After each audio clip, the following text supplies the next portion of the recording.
nice and square. So we'll have enough to do a bit on the back of her neck. But with these guys, when you're doing pet trims, you're rarely gonna run across somebody that wants this full show certification type trim. But if you want to do that, then you're looking at probably at least every 2 weeks maintenance, if not more, if they're not doing anything at home.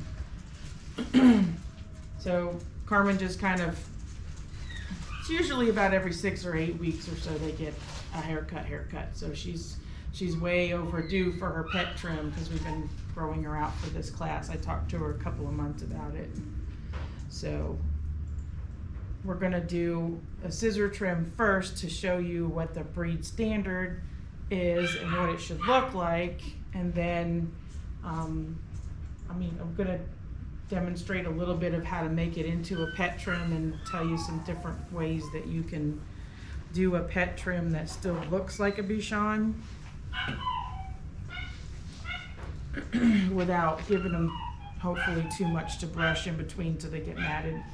Most of my Bichon clients over the years have always been like a 1 comb all over or a 4 on the body and scissored legs and a scissored short head. They don't, it's hard for pet clients to keep up this type of coat. And I see them I still see them every 2 weeks. They get bath and tidy, bath and tidy, bath and tidy, bath and tidy, and then they get a haircut. And so I see them every 2 weeks out here, even with their pet trim, because she likes the big round head. Is that matted in 2 weeks? It was this last time because it was overgrown. But I do make it shorter for them, but it's still the big round head, which is, you can't take anything out underneath of here. If you take hair out from underneath of here, you lose that whole look. So it's still big and round and fluffy, and they do brush, but we know when it's time for a haircut because they start getting matting back here and like down the sides of their necks. Yeah.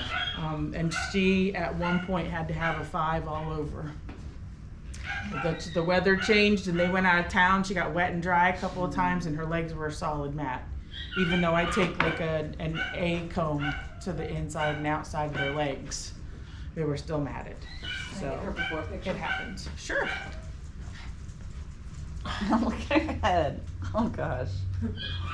She's okay. No, profile.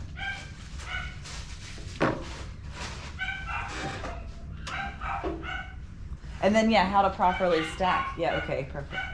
With this long tail hanging over the back. I know. See, that's what it should. Remember the one we had that was like real short, little tiny tail. We're trying to stack it up like it should be. Like, no, that ain't happening. So, as far as your angles go for the back of the head and everything, it's very similar to a poodle. You want this tip of the toe here, this is your tuck up here, and then this is where your head goes up.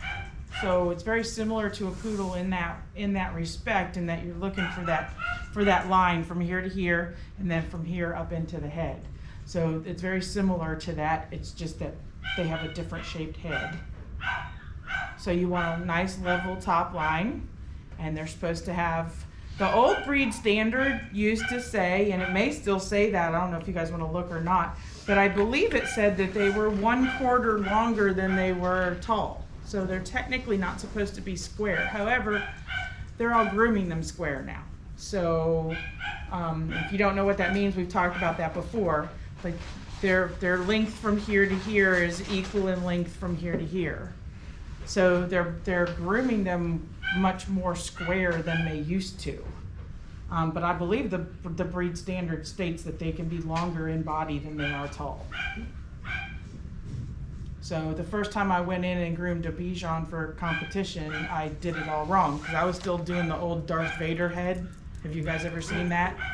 It's really short Bell up shape? here, yeah, and then it's like a bell shape, so it's bigger on the bottom. And I went into the grooming competition and did that, and I was so proud of myself. And I looked over at the one next to me, and I thought, oh, she did that head all wrong, and she won. And I was like, what am I doing? And sure enough, I looked around at all the other Bichons, and they had changed what they were doing with the head in the show ring, and I didn't know because I was just working on what I was taught. So they have changed the shape of the head, and they're still changing it a little bit here and there. It depends too, right? Which show you're at and what country you're in, and a lot of different. Yep. factors. You can look at a Bichon National Specialty, which is like Bichons from all over the country. And if you look at them lined up, their heads are all kind of shaped a little bit differently. So even though it's round and there are certain things you should do, you can modify that based on the dog. Some dogs, especially Bichons, for whatever reason, their ears are too short and they're set up too high on their head. So if you take off too much up here, then all of a sudden you've got, you can see the little ears sticking out over the top. So technically your ears are supposed to completely blend in with the head. You're not supposed to see the ears sticking out. And back to the proportion, it says the body from the forwardmost point of the chest to the point of rump is 1/4 longer than the height at the withers. Yeah. So that's their breed standard, but now they're grooming them and making them look more equal instead of 1/4 longer in the body. So Means taking more off the back and the front? yeah. And they're breeding them more square too. Oh. If you look at Bichons 100 years ago, if you pull up a picture, they're like dachshunds with poodle hair. They're really short and really long and just, and they had hair, like the old poodle pictures, they had hair like everywhere because they didn't have the ways to trim them that we do. So as always, I tend to block things in the way I want them, and you can do it with clippers if you want to, but if you're not experienced, you should learn how to scissor it first to make the shapes that you want. So we want a level top line. So we want this straight across from here to just behind the withers. Does she have a dip in her top line? She does. And she's a little chubby, so she tends to. But she's not older? Not really. Nope. I think she's only 3 or 4. But she goes in the backpack with her dad on the bike. She rides in the backpack. She has a harness too. That's why this gets matted. So would she be at an okay length if you were wanting to use that length for certification, or she's not quite long enough? She's probably long enough. It's just that she's so chubby. We're gonna make it shorter so we can make her look littler. So you could pass maybe a certification with this example. You probably dog could. right here. Yeah, you probably could if you could grow just a little bit more hair here to make this transition from behind the withers up into the head a little more smooth. Then yeah, you definitely could. And any little Bichon that's that has decent hair, you could definitely do that.